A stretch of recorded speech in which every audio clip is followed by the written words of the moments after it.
हर हर महादेवा। ईश्वर याज्ञवल्क्य सद्गुरु महाराज की जय। நம்மளுடைய குரு யாஜ்ஞவல்க்ய மகரிஷியுடைய அனுகிரகத்தினால இந்த வேத பாராயணமானது கிருத்திகா மண்டலம் அப்படின்னு பேரு. இந்த ஒரு கார்த்திகை மாசம் மார்கழி மாசத்துக்கு கிருத்திகா மண்டலம்னு பேரு. கிருத்திகா மண்டலம்னா யவதம்சா காலம் அப்படின்னு சொல்றா. இந்த 2 மாசத்தை ஒரு 2 நிமிஷம் யமதம்சா காலம் அப்படின்னு சொல்றார். ரொம்ப நம்ம மனிதர்களுக்கு ஒரு சிரமமான காலங்கள் இந்த 2 மாதம். பலவிதமான நோய்களோ உட்பாதங்களோ, இந்த சுனாமி முதலிய இதெல்லாம் வரதெல்லாம் நமக்கு டிசம்பர்ல தான் அப்படிதான் வந்திருக்கு. சுமாரான மாசங்கள். அது ஏன்னா இந்த பூமி பந்தானது யமனுடைய வாயில போய் மாட்டிக்கிறது தான் இருக்கா. சாதாரணமா இருந்தாலே நம்மளால ஒன்றும் சிரமமா இருக்கு இன்னைக்கு இருக்கிற காலகட்டங்கள். அது யமனுடைய வாயில இந்த பூமி பந்தானது இருந்தா நமக்கு எவ்வளவு சிரமங்கள் இருக்கும். அது இந்த வேத பாராயணங்கள் ஒலி அலைகள் நீங்க கேட்கறதுனாலேயே அந்த சிரமங்களில் இருந்து நாம விடுபட முடியும். அதுக்காக தான் நம்ம ரிஷிகள் இந்த காலங்கள்ல எல்லா இடத்துலையும் இந்த வேத மந்திரங்கள் கேட்கணும் அப்படிங்கிறதுக்காக தான் இதை ஒவ்வொரு நாளைக்கும் ஒவ்வொரு இடம் வேத பாராயணம் சாதாரணமா ஒரு இடத்துல ஆரம்பிச்சா அங்கதான் முடிக்கணும். அதான் சாஸ்திரம். ஆனால் இந்த காலத்துல மாத்திரம் எல்லா இடத்துலையும் இந்த மந்திரங்கள் கேட்கணுங்கிறதுக்காக தான் இப்படி வச்சிருக்காங்க. வேதங்களுக்கு அக்ஷரம் ஸ்வரம் இந்த 2ம் ரொம்ப முக்கியம். எப்படி அந்த சங்கீதக்காரருக்கு அந்த தாளம் கரெக்டா வரலன்னா மேல வராது, மேல சொல்லக்கூடியது. தாளம் தப்பிடுச்சுன்னா எல்லாமே போயிடும். அந்த மாதிரி வேதத்துக்கும் ஸ்வரம் நம்ம இப்ப சொல்லிட்டு இருந்தோம். அதுவும் சுக்லயஜுர் வேதத்துக்கு ரொம்ப விசேஷமாக 7 விதமான ஸ்வரங்கள், சப்த ஸ்வரங்கள்.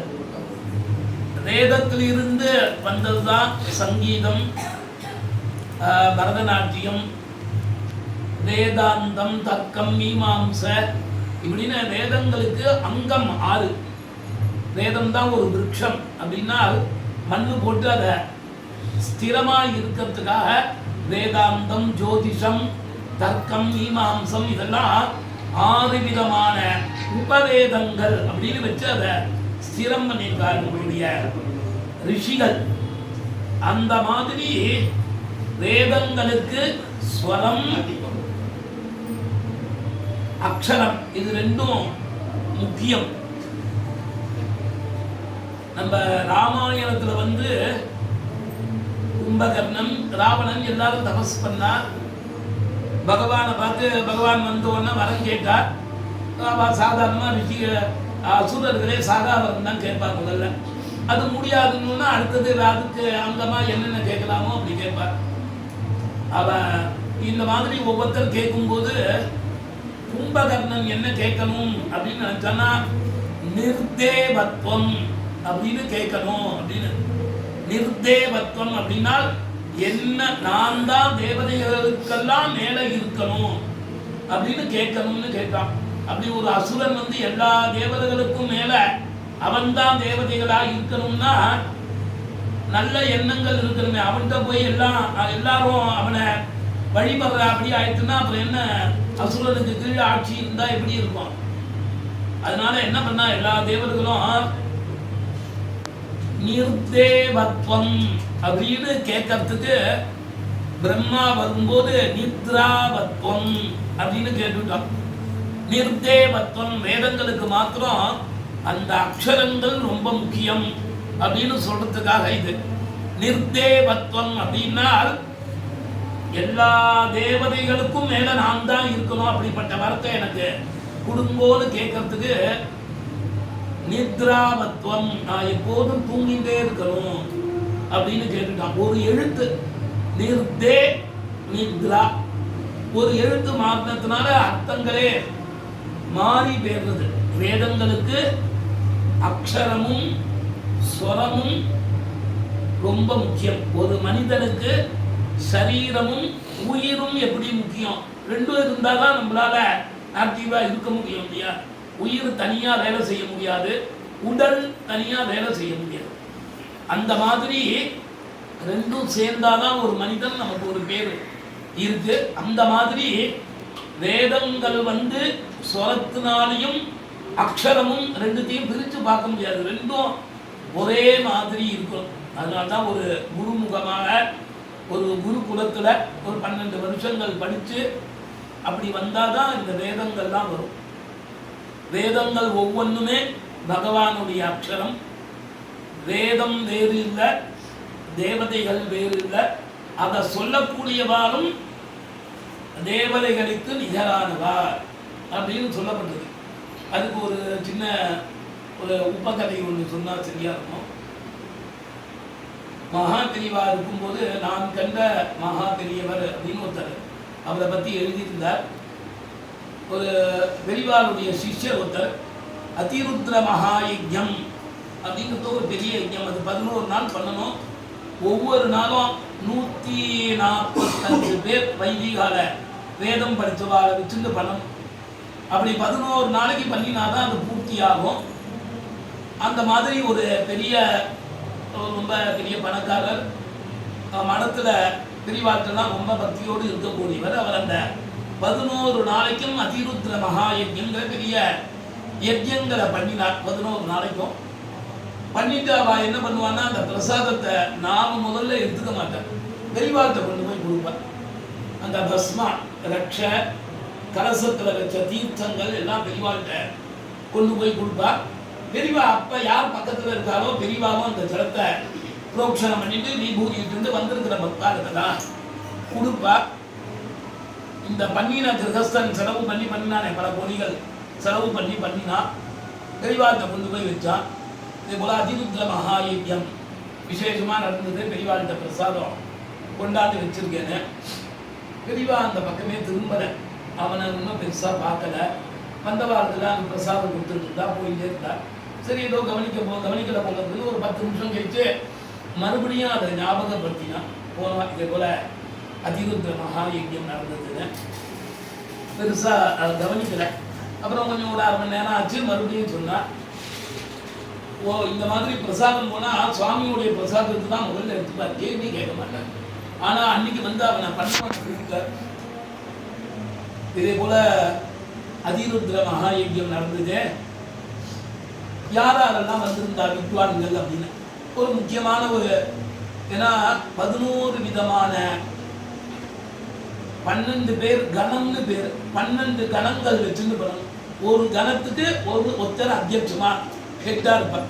அது யாரெல்லாம் வந்தான்னு கேட்டார். ஒவ்வொரு ஊர்லேருந்து ஒவ்வொரு பெரிய வித்வான்கள், வேதம் படித்த வித்வான்கள் வேற சொல்லிட்டு வந்தான்.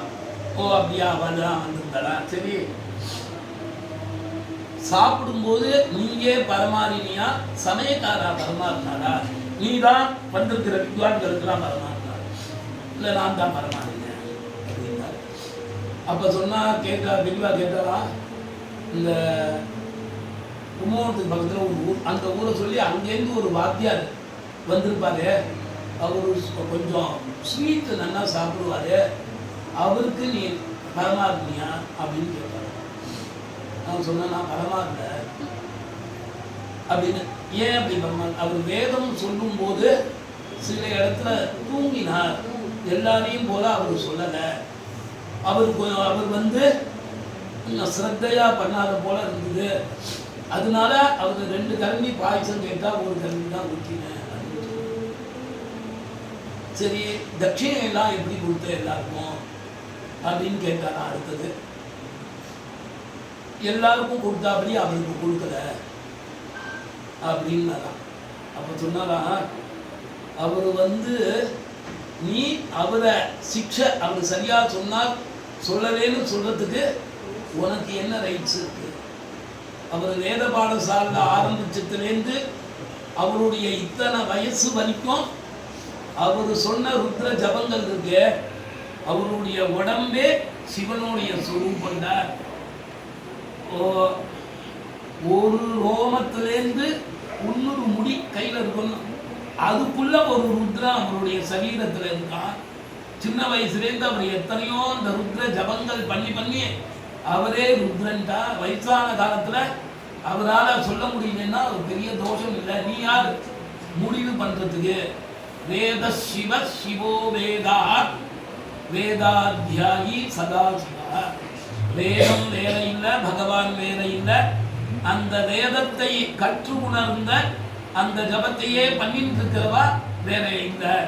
நீ இவ்வளோ தப்பு பண்ணிட்டியே, இந்த பிரசாதத்தை நான் எப்படி எடுத்துக்கிறது அப்படின்னு கேட்டாலும், நீ இந்த அதிருத்ர மகாயஜ்யம் இவ்வளோ செலவு பண்ணினது பலன் இல்லாமல் போயிட்டு, நீ உடனே போய் அந்த பெரியவர் உனக்கு அந்த அதிருத்ரத்துடைய பூர்ண பலன் கிடைக்கணும்னா அவருக்கு உடனே போய் க்ஷமாபணம் கேட்டு அவர்கிட்ட அந்த தோஷத்தை நிவர்த்தி பண்ணிக்கோ அப்படின்னு சொன்னாதான். உடனே காரை எடுத்துன்னு போனால் அவர் இதே போல் ஒரு 10 பேருக்கு முன்னாடி நம்மளால தூங்காமல் சொல்ல முடியலையேன்னு அவர் வருத்தப்பட்டார். 10 பேருக்கு முன்னாடியே நம்ம இந்த வாயை கட்டுப்படுத்த முடியலையே, நம்ம ஸ்வீட்டு கேட்டோம் அவன் போடலை, 10 பேருக்கு முன்னாடி நமக்கு இதாகிடுச்சேன்னு அந்த மனசுலேயே அவர் இல்லாமல் ஆகிட்டார். இவன் போய் பார்த்துட்டு பெரியவார்கிட்ட சொல்லி, மறுபடியும் நீ ஒரு அதிருத்ர அந்த தோஷ நிவர்த்திக்காக இன்னொரு அதிருத்ர மகாயஜ்யம் பண்ணணும் அப்படின்னு சொல்லி அவன் மறுபடியும் அந்த கிரகத்தன் அந்த அதிருத்ர மகாயஜ்யத்தை பண்ணினேன்னு அவர் யார் அந்த 2வது வாட்டி பண்ணாரோ அவரே எழுதியிருக்காரு. நான் கண்ட மகாபெரிவாளுடைய அபிப்பிராயம் என்னன்னா, வேதம் வேற இல்லை, அதை அத்தியனம் பண்ணினவா. ஏன்னா ஒரு குருகுலத்தில் எத்தனையோ வருஷங்கள் அந்த வேதத்தோடையே இருந்திருக்காங்க. அதையே காலம்புற ஒரு 4 மணிக்கு வாத்தியார் எழுப்பி விட்டாருன்னா ராத்திரி 9 மணி வரைக்கும் வேதம் தான். வேதத்தை தவிர அங்கே வேற ஒன்றும் கிடையாது. அப்படி எல்லாருமே அதனால வேத சிவ சிவோ வேதா வேதாத்தியாயி சதாசிவா. அப்படிப்பட்ட மகா மந்திரமானது நம்ம ஆத்துல இன்னைக்கு சொல்லப்பட்டிருக்கு. ஒரு 3 அத்தியாயங்கள் அப்படி சொல்லியிருக்கோம். அப்படிப்பட்ட அந்த வேதமாதாவுடைய அனுகிரகத்தினால எல்லாரும் எல்லா விதமான க்ஷேமங்களையும் அடையணும். இந்த மாதிரி சூழ்நிலைக்கு தகுந்தபாடு இந்த இறந்தம்சா காலங்களில் வரக்கூடிய அந்த சிரமமானது நம்மளை எந்த விதத்திலையும் தாக்காம இது ஒரு நமக்கு பாதுகாப்பு வலயமா இருக்கும். இந்த வேத மந்திரங்கள் அப்படிங்கிறது நம்ம ரிஷிகளுடைய வாக்கியம்.